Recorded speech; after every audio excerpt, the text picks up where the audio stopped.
Oke? Terima kasih Ibu. Selamat salam sejahtera. Shalom Ibu. Shalom. Shalom. Ya, apa kabar Ibu? Luar biasa. Haleluya. Terima kasih Ibu atas kemurahan hatinya yang mau hadir dan mau berbagi dengan teman-teman yang ada yang menyaksikan acara ini. Ya, Bu narasumber kita ini namanya Bu Ika. Beliau adalah seorang yang berlatar belakang iman yang berbeda tadinya, yaitu dia seorang Muslim atau beragama Islam. Nah, bagaimana sampai dia bisa meninggalkan agamanya? Kita akan bincang-bincang dengan beliau. Ya, Bu Ika, bisa dicerita sedikit dulu latar belakang Ibu waktu di dalam iman yang lama nih, seperti apa Ibu jalankan? Iya, waktu itu kami dari pendidikan SMP, ya, saya belum kenal Tuhan. Saya juga rajin untuk pengajian. Sampai dalam pengajian itu pun kami bawa satu buah yang sampai sekarang itu buah itu bertumbuh. Ya. Berarti itu menjadi kenangan bagi tempat yang kami untuk ngaji. Oh, ya. Buah apa itu? Duet namanya. Duet itu berarti yang sebesar gini ya, warnanya kecoklat-coklatan gitu. Tumbuh di mana itu Bu? Di rumah apa di? Enggak, di rumah tempat pengajian saya. Oh, oke. Okay. Ya. Nah, setelah saya selesai dari SMP, saya masuk ke SMA dan ternyata keluarga saya ini keluarga yang bapak ini bisnis dan dia berhubungan dengan seorang militer, terkena oleh hutang piutang. Akhirnya siapa? Sorry, yang terkena hutang piutang siapa? Bapak. Orang tua Ibu. Iya, orang tua saya. Terus akhirnya rumah disita, berarti semuanya habis. Sebentar, sebelum kita ke situ, saya mau tanya, Ibu ikut pengajian berapa lama waktu itu? Ya 3 tahunan mungkin. Oh, ya, lumayan ini ya. Iya. Berarti lumayan. Dari SMP itu sampai kelas 1 SMA itu saya masih tetap ngaji. Oh, masih tetap ngaji. Iya, tapi setelah kelas 2 saya sudah mulai belajar mengenal orang-orang Kristen, bukan belajar Kristen ya, tapi belajar mengenal orang-orang Kristen. Belajar bersahabat dengan orang Kristen. Iya. Gitu. Dan ternyata luar biasa, orang Kristen itu enak ya. Oh. Karena apa? Hari Minggu hanya sekali dia beribadah dan ternyata di situ surga disediakan untuk mereka. Oh, gitu. Jadi dan ternyata kok adanya hanya nyanyi-nyanyi saja. Ya, satu contoh saja, bule saya itu setiap malam itu nyanyi. Kalau sudah nyanyi Neng Gunung Nangare itu begitu luar biasa. Akhirnya saya tertarik dengan itu, saya ikut. Sebentar Bu, saya mau tanya dulu ini tentang iman Ibu yang lama. Jadi selain ngaji, kegiatan apa aja yang Ibu lakukan? Seperti puasa, sholat, gimana itu? Kalau sholatnya sholat. Sholat. Ya, puasa. Kalau puasa hari puasa, bulan puasa itu ya ikut puasa. Tapi saya memang belum begitu mendalami betul-betul. Saya ikut-ikutan di dalam Islam itu. Tapi lama-lama dalam pengajian itu, saya juga merasa cukup tertarik dengan Islam itu sendiri, sehingga saya waktu di dalam pengajian Ibu tertarik dengan Islam itu sendiri. Iya, Islam itu sendiri, sehingga kami semakin tekun. Ya, dalam situasi seperti itu, pengalaman bapak saya jatuh dalam usaha itu. Ya, sorry Bu, saya mau tanya dulu nih. Waktu di dalam belajar ngaji itu kan ada guru ya? Iya. Guru ngaji kan? Iya. Nah, Ibu diajarkan seperti apa waktu itu? Tentang kekristenan misalnya? Oh, enggak. Dengan guru ngaji saya itu saya hanya membaca turutan namanya ya. Turutan itu sampai saya belum khatam Quran, tapi saya dapat 1 juz. Tapi sekarang sudah lupa. Karena sudah berapa tahun 72. Tahun 1972 sampai sekarang ini. Jadi sekarang semua pelajarannya itu sudah lupa. Iya. Oke. Terus bagaimana waktu itu Ibu orang tua disita, bagaimana kejadiannya? Itu pengalamannya semua habis. Terus saya sudah sedikit mengenal orang-orang Kristen itu, saya ikut-ikutan saja. Boleh cerita nggak Bu, kenapa sampai habis orang tua? Hartanya maksudnya Ibu? Iya, berarti ke rumah juga, rumah tadi yang bapak ke mampir, rumah tadi itu sudah disita semuanya. Oh, sudah disita. Sudah disita. Berarti kami harus kontrak, harus kos lagi. Untung ada kakak saya, berarti Bude. Dari Bude itu menyediakan untuk tempat tinggal kami. Sorry Bu, mau tanya, kira-kira kenapa sampai habis? Kenapa sampai disita, Bu? Masalahnya gini, bapak itu berarti modalnya, modal untuk usaha itu, yang memodali itu adalah militer ini tadi. Dan ternyata waktu bapak itu mengirimkan barang, itu tidak dihitung karena itu dianggap bunga.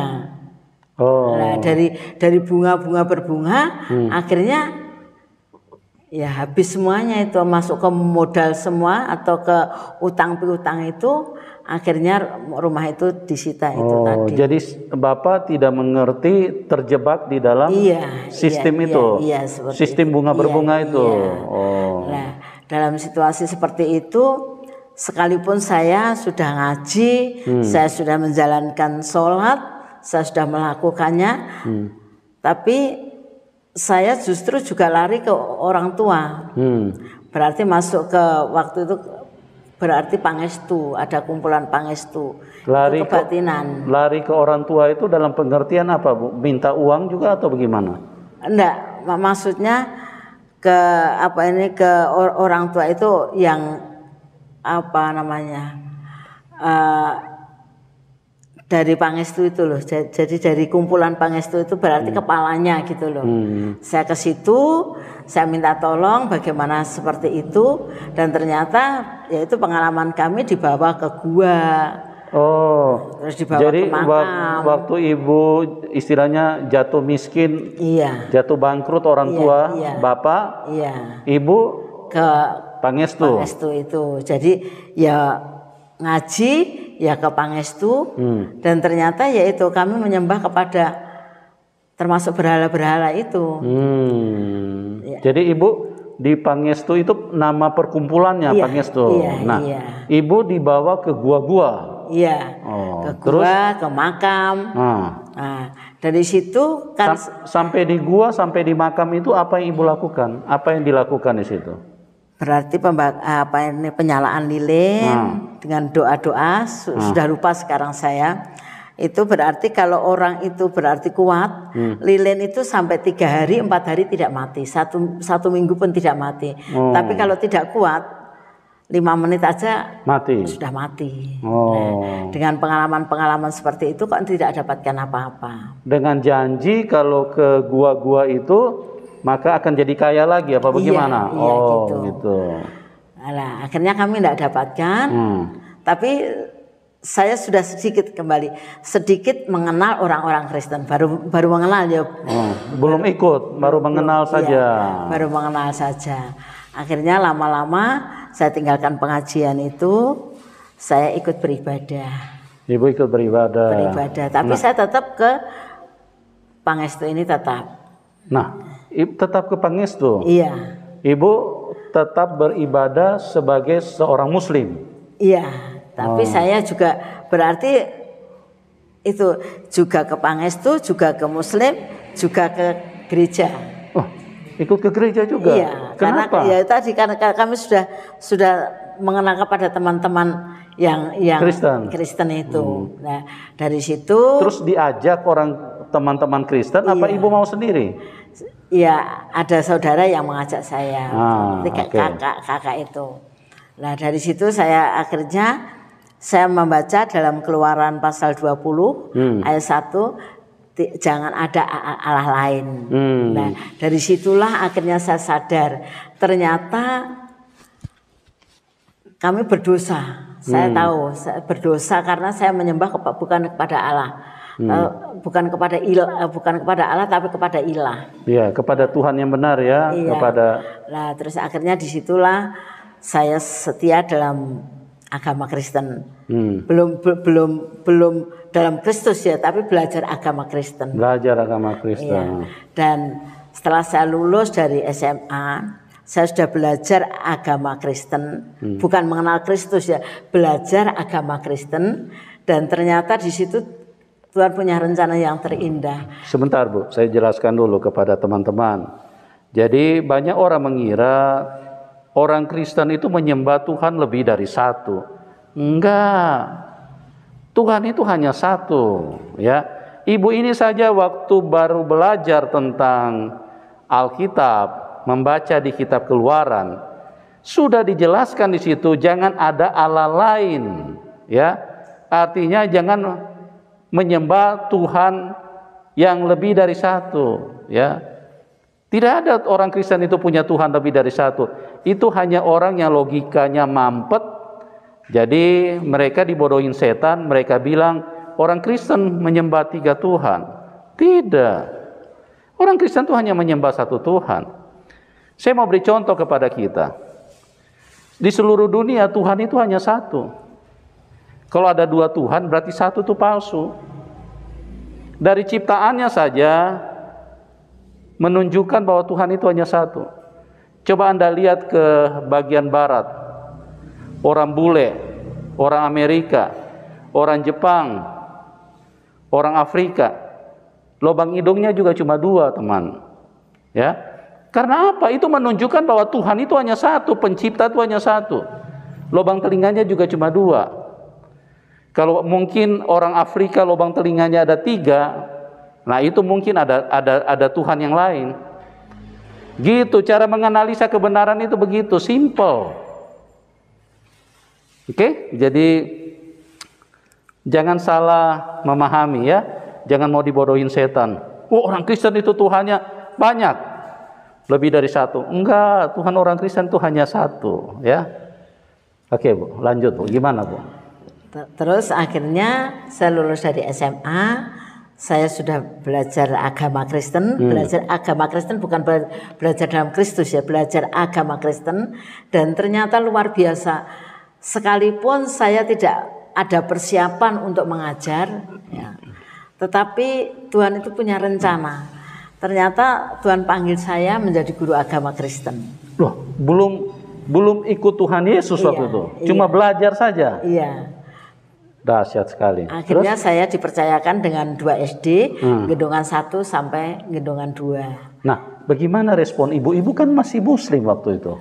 Kenapa ibu mau terima itu? Setelah saya kelas 2 itu, saya lepaskan pengajian saya. Oh, sudah nggak ikut? Sudah nggak ikut. Itu berarti dengan sendirinya ibu menyatakan saya sekarang pengikut Tuhan Yesus? Atau belum? Enggak, pokoknya saya keluar dari pengajian. Oh, sudah tarik diri ya, secara bertahap ibu sudah mulai keluar dari iman yang lama. Oh, oke. Terus akhirnya saya mengajar di SD Gendongan 1 sama Gendongan 2, dan dalam tengah-tengah saya belajar tahun 74 Tuhan izinkan saya masuk ke pendidikan Alkitab yang ada di Majalengka itu. Terus saya di sana terpanggil menjadi seorang hamba, dan setelah selesai saya pulang ke rumah. Tapi saya pikir waktu itu saya berpikir, kalau saya melihat pendeta kan enak pakai dasi, apalagi sudah pakai jas. Terus kalau untuk GKJ itu kan biasanya pendeta itu begitu dihormati, berarti mau keluar pintu, masuk pintu itu kan diiring oleh para majelis. Nah itu yang saya tertarik dengan itu.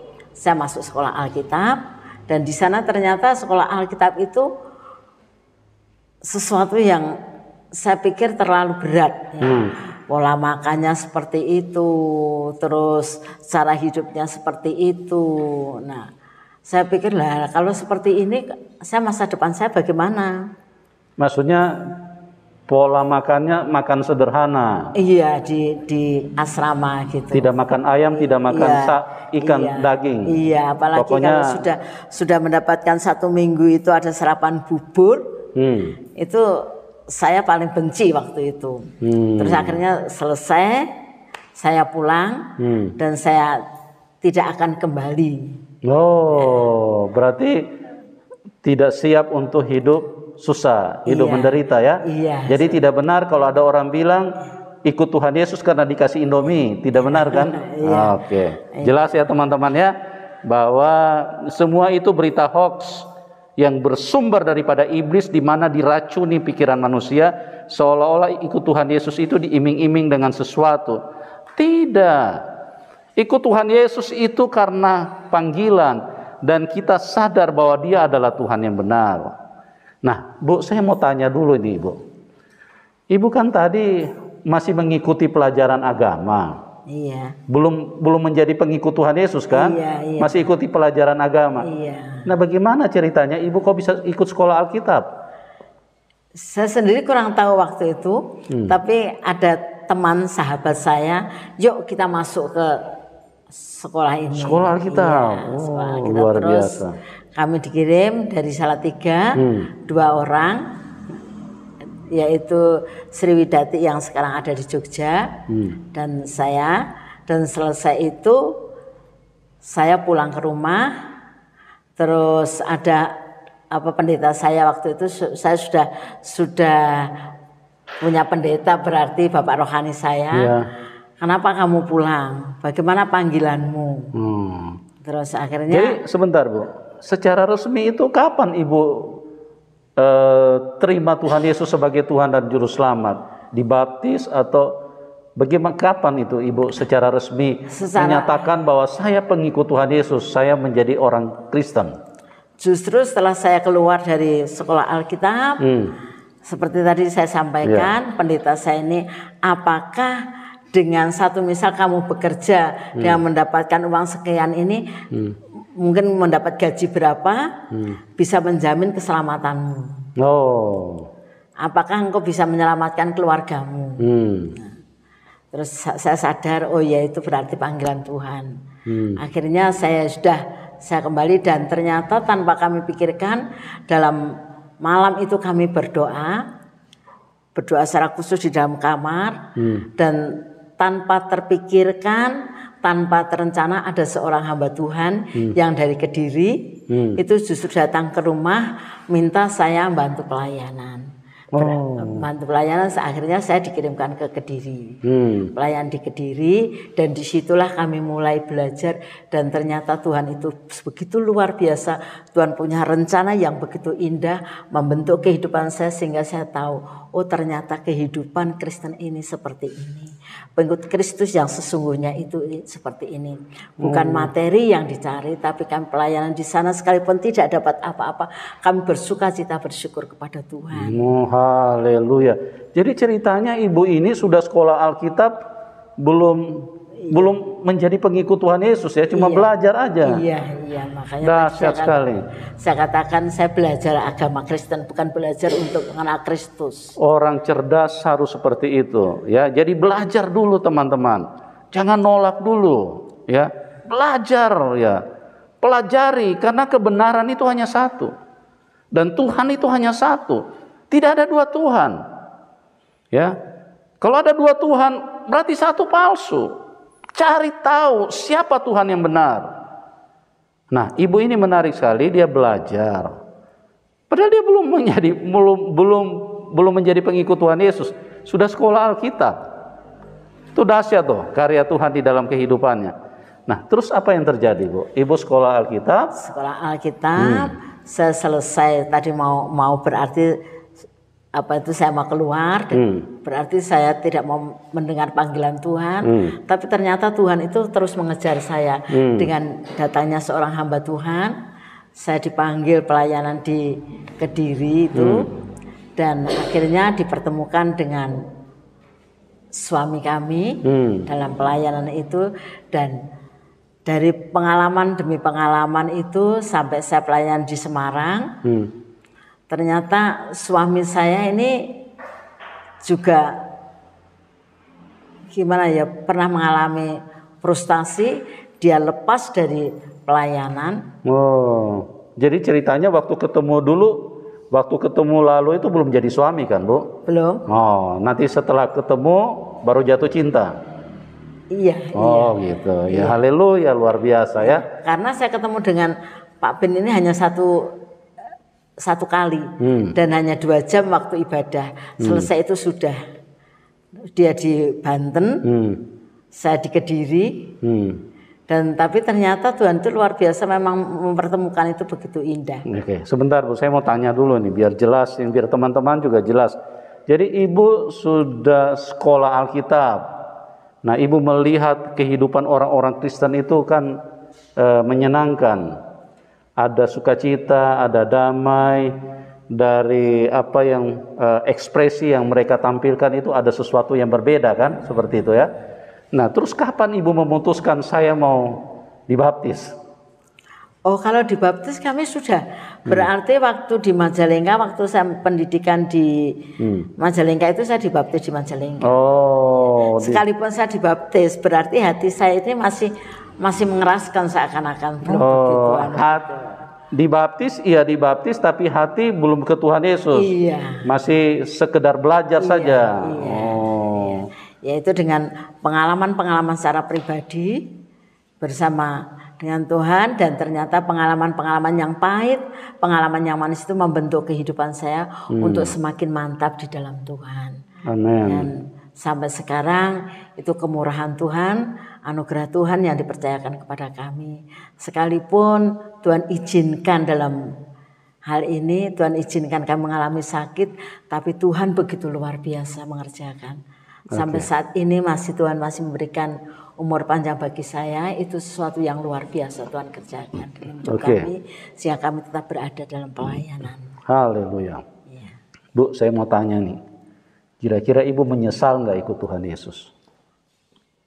Justru saya mendapatkan satu kemenangan, mendapatkan satu kekuatan yang luar biasa, dan ternyata Tuhan menyediakan masa depan pun yang luar biasa. Amin. Ya, jadi Ibu tidak menyesal ya? Tidak. Berarti dengan menyatakan bahwa saya bersyukur saya bisa mengenal dan bisa percaya kepada Tuhan Yesus. Amin. Iya. Nah, kira-kira apa yang membuat Ibu bisa sangat bersyukur, bisa mengenal dan percaya kepada Tuhan Yesus? Apa yang Tuhan Yesus janjikan kepada Ibu yang Ibu pahami, yang membuat Ibu begitu luar biasa di dalam Tuhan? Ya, ternyata dalam pengalaman-pengalaman yang kadang-kala pahit, yang secara manusia kami tidak mungkin, kami tidak mampu, tapi ternyata di situ Tuhan memberikan kesanggupan bagi saya. Di tengah-tengah kesulitan, justru kami boleh berkata Tuhan yang luar biasa, Tuhan campur tangan, Tuhan menyelesaikan masalah kami. Satu contoh ya, dalam pelayanan kami, dalam tahun sekitar 80-81 kami juga mendapatkan satu pergumulan yang begitu berat, sampai saya itu berdoa, Tuhan, apakah Tuhan memang memanggil saya menjadi hamba-Mu, ataukah kami harus keluar? Kami berdoa, Tuhan, kalau dalam bulan-bulan ini ada satu orang pun, satu anak kecil pun yang memberikan nasihat kepada saya, itu berarti dari Tuhan. Karena apa? Saya ada kerinduan untuk keluar negeri. Berarti ke TKW ya. Karena dengan pergumulan yang begitu berat, tapi ternyata di situ kakak saya juga campur tangan, kakak ipar saya datang memberikan nasihat kepada saya, berarti itu doa Tuhan jawab. Amin. Ya. Terus akhirnya dari pergumulan kami, maaf waktu itu hamba Tuhan, tapi hamba Tuhan di pedesaan, maaf kami berani utang. Nah, karena memang tekanan hidup dari utang piutang itu, saya berdoa, Tuhan kalau Tuhan izinkan dan Tuhan memang itu akan menyelesaikan utang piutang kami. Dan ternyata tepat pada waktunya Tuhan menyelesaikan semuanya itu, sehingga kami yakini begitu luar biasanya Tuhan campur tangan dan utang piutang boleh selesai. Dalam pergumulan kami antara panggilan dan menjadi TKW, Tuhan jawab melalui nasihat dari kakak kami. Amin. Jadi saya mau tanya Ibu supaya jelas ya. Jadi Ibu tadi orang tua bangkrut, disita, ya kan? Iya. Nah, pada momen seperti itu apa hubungannya dengan Ibu akhirnya mempelajari Kristen? Iya, karena waktu itu seperti tadi saya katakan bahwa kami melihat orang-orang Kristen yang seperti adanya sukacita, adanya senang, sehingga saya kembali hanya mau mengikut dia mengikut orang-orang Kristen, tapi saya belum mengenal Kristus. Tapi ternyata Tuhan itu mengenal pribadi saya. Amen. Sehingga Tuhan selalu campur tangan, dan puji Tuhan waktu saya sekolah di Majalengka, rumah yang disita itu ternyata dikembalikan. Ya. Jadi berarti tempat yang kami tempati itu dari rumah yang di rumah bawah itu, berarti rumah yang disita itu dikembalikan semuanya. Baik tanah, baik rumah, baik semua isinya dikembalikan semuanya. Mujizat terjadi. Iya, amin. Haleluya, luar biasa sekali. Bu, Ibu bisa ceritakan kepada teman-teman nih, kira-kira ayat-ayat mana di dalam Alkitab yang meyakinkan Ibu bahwa Tuhan Yesus itu adalah juru selamat? Ayat-ayat mana yang membuat Ibu, saya yakin bahwa inilah Tuhan yang benar? Yang pertama kami ambil Roma ayat 8, pasal 8 ayat ke-28, bahwa segala sesuatu itu Tuhan turut bekerja sama. Itu yang pertama. Yang kedua, ternyata begitu Tuhan mengasihi kepada kita, mengasihi kepada manusia, mengasihi kepada umatnya, sehingga dia rela datang ke dunia adalah untuk menyelamatkan kita. Itu kuncinya, berarti Yohanes 3 ayat 16. Iya, itu. Ya, itulah teman-teman. Kalau Tuhan itu penuh kasih, Dia penuh kasih sayang, Dia mencintai semua manusia. Ya, hanya ada dua pribadi yang bekerja di dalam hidup manusia. Satu, Tuhan yang baik, dan yang kedua adalah setan yang jahat. Kalau Tuhan yang baik, Dia mengasihi hidup manusia. Dia ingin menolong, Dia ingin menyelamatkan. Dia ingin membuat manusia bahagia. Kalau setan adalah pribadi yang jahat, setan menciptakan masalah di mana-mana.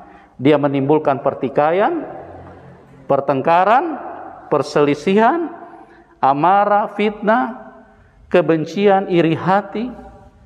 Ujung-ujungnya apa? Manusia berkelahi, manusia ribut. Dan yang paling tertinggi produk setan adalah dia ingin supaya manusia mati. Untuk apa? Supaya darah manusia ditumpahkan. Dan setan itu jahat. Setan itu sangat jahat. Ya, setan mau supaya semua manusia mati. Setan mau supaya darah manusia ditumpahkan. Setan itu haus darah. Ya, setan itu paling haus darah. Jadi dia ingin supaya manusia mati, darahnya ditumpahkan. Berbeda dengan Tuhan Yesus. Tuhan Yesus adalah Tuhan yang mengasihi. Dia berkata, apabila kamu ditampar pipi kanan, berikan pipi kirimu. Oh, luar biasa. Tidak akan timbul perkelahian. Kalau ditampar pipi kanan, kasih juga pipi kirimu. Artinya ada damai di situ, karena tidak akan terjadi keributan. Itulah ajaran yang membawa kita kepada kehidupan yang benar. Ya, Tuhan berkata, berdoalah buat musuh-musuhmu, mintalah berkat buat mereka. Itulah Tuhan yang baik. Tapi kalau setan, setan itu hanya menghadirkan kebencian, kemarahan, emosi. Jadi apa yang dialami oleh ibu narasumber ini adalah sesuatu yang luar biasa. Selain ayat-ayat yang ibu tadi sebutkan, saya mau tanya kepada ibu. Di dalam ikut Tuhan itu kan pasti banyak tantangan ya, Bu? Ya. Bagaimana sikap ibu menghadapi tantangan terhadap kenyataan ya? Karena ikut Tuhan Yesus itu banyak mengalami tantangan. Nah, kira-kira komitmen apa yang ibu bisa berikan kepada Tuhan? Satu hal yang kami pegang itu adalah Mazmur 91. Mazmur 91, ternyata Tuhan itu tidak pernah meninggalkan kepada kita. Ya. Sekalipun situasi kondisi apapun, ternyata malaikat Tuhan senantiasa ada dalam kehidupan kita. Berarti satu pribadi Allah, dan Allah mengutus malaikatnya juga untuk menolong kepada kita. Jadi kunci saya Mazmur 91. Haleluya. Ayat 1 sampai ayat yang ke 15 ya. Itu yang kami pegang. Sekalipun tantangannya berat, dianiaya seperti itu, ibu masih mau tetap cinta Tuhan? Amin, amin. Haleluya, luar biasa. Karena mati hidup itu ada di tangan Tuhan. Kalau satu misal memang Tuhan izinkan itu terjadi, Tapi biarlah segala sesuatu itu hanya kehendaknya Tuhan saja. Amin. Iya. Karena mati itu adalah keuntungan. Iya. Ya. Oke, teman-teman, luar biasa sekali bagaimana Ibu Ika ini mengalami Tuhan, dan kiranya apa yang disaksikan Ibu Ika itu bisa menjadi berkat bagi banyak orang. Nah, Ibu Ika singkat saja bisa beri pesan kepada teman-teman, kira-kira untuk teman-teman yang belum kenal Tuhan, kira-kira pesan apa yang Ibu berikan, yang Ibu mau berikan buat mereka supaya jangan sampai terlambat terima Tuhan, karena kalau terlambat nanti Anda mati langsung diterkam setan. Ya, silakan Bu. Ya, shalom saudaraku yang terkasih dalam Tuhan. Bagi yang sudah di dalam Tuhan atau yang belum di dalam Tuhan, biarlah dengan pengalaman kami secara pribadi, kami menghimbau kepada saudara semuanya untuk kita kembali belajar mengenal Tuhan. Karena kesempatan itu hanya sekali, tidak akan berulang kali. Sehingga ayo kita senantiasa menerima Tuhan yang menjadi kekuatan Anda, yang menjadi sumber kehidupan, yang menjadi sumber keselamatan hanya dalam pribadi Yesus. Tidak ada Allah lain. Kembali, tidak ada Allah lain. Sekalipun waktu itu kami boleh berkata, Allah yang begitu luar biasa, tapi ternyata kehidupan kita seperti ini. Tapi kami sampaikan kepada saudara, tidak ada Allah lain, hanya dalam Yesus Kristus yang menjadi sumber kehidupan. Sehingga yuk mulai saat ini kita terima Tuhan. Mulai saat ini kita terima Tuhan. Kesempatan hanya saat ini. Kesempatan saat ini kita terima Tuhan yang menyelamatkan kepada kita, yang menuntun kepada kita. Karena ada janji Tuhan yang luar biasa. Tuhan memberikan damai sejahtera Tuhan. Tuhan memberikan, dan janji Tuhan menyertai dalam setiap langkah kehidupan kita. Sampai kapan? Sampai masuk dalam kekekalan. Berarti masa depan kita hanya ada dalam tangan Tuhan. Sehingga terimalah Tuhan dengan sepenuh hatimu. Terimalah Tuhan dengan kesungguhan hatimu. Itu yang kami sampaikan kepada saudara semuanya. Kiranya Tuhan memberkati. Haleluya, luar biasa sekali.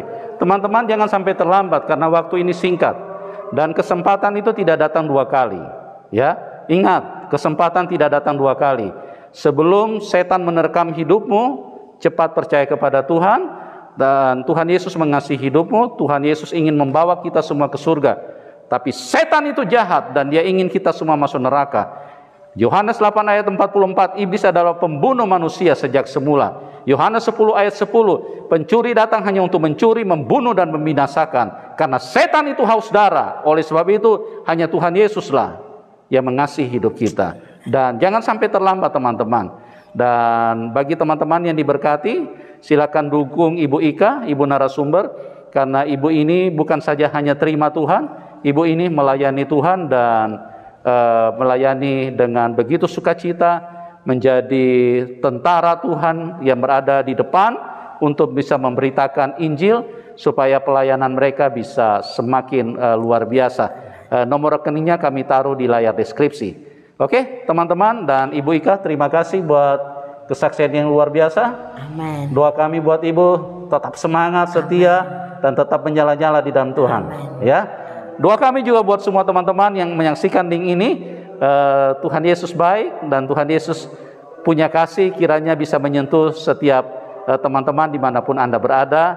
Dan kita berjumpa di program selanjutnya. Tuhan Yesus memberkati kita semua dan salam kemenangan. Amin.